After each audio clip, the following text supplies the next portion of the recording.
nebi maxamed wuxuu gaar ku yahay rususha kale waa la iska soo daba diri jiray rasuul walbana waxa loo soo diri jiray qoom gaar ah nebi maxamed koow waxa la yidhi rasuul dambo laga soo daba dirayaa ma jiro diintiisu mana sakhmayso laba qoom gaara looma soo dirin bini aadam oo dhan baa loo soo diray saa daraaddeed ayaa ilaahay subxaanahu wa tacaala wuxuu qur-aanka ku tilmaamayaa inuu maa dalla saaxibukum wamaa qawa hadday tahay noloshiiyo ahdaafta kama lumin hadday caqliga iyo ra'yiga tahay ma lumin baa ilaahay leeyahy subxaanahu wa tacaala maa zaaqa albasaru wamaa taqa ishiisu waa mid akhlaaq wadata mid xadgudubta maaha baa ilaahay leeyahy alam nashrax laka sadrak maa kadaba alfu'aadu maa ra'aa laabtiisa waa midaannu ballaadhinoo sharaxnay baa rabbi ku tilmaamaya warafacnaa laka dikrak magaciisaannu kor yeellay baa ilaahay leeyahy callamahu shadiidu alquwa jibriil baa u macallinaa ilaahay tilmaamaya wainnaka la calaa khuluqin cadiim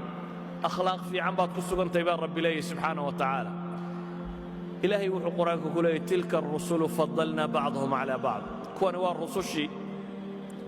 oo badhba badh baan ka fadilay baa ilaahay leeyahy rususha marka laga yimaado basharka kale basharka rusushaa u mudan rususha lafteedaa kala mudan haddaba rususha kaloo dhan nebi ibraahim baa u mudan bal u fiirsa qur-aanka nebi ibraahim ilaahay buu baryayaa wuxuu leeyahay maxay walaa tukhzinii yowma yubcahuun ilaahay qur-aanka wuxuu ku leeyahay yowma laa yukhzi illaahu الnabiya waaladiina aamanuu macah nebi ibraahim mixnadiisii buu ilaahay baryayaa wuxuu leeyahay xasbiya allah nebi maxamed sida ilaahay qur-aanka wuxuu ku leeyahy yaa ayuha الnabiyu xasbuka allah nebi ibraahim wuxuu leeyahy wajcal lii lisaana sidqin fi laakhiriin ilaahu kuwa dambe magac iigu reeb nebi ibraahim nebi maxamed sida ilaahay wuxuu leeyahy warafacnaa laka dikrak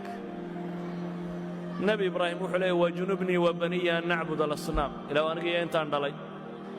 inaannu sanama caabudno ka fogee nebi muxamed sida ilaahay wuxuu leeyahy innamaa yuriidu allahu liyudhiba cankum alrijsa ahla albayt wayutahhirakum tathiira nebiyullaahi muusa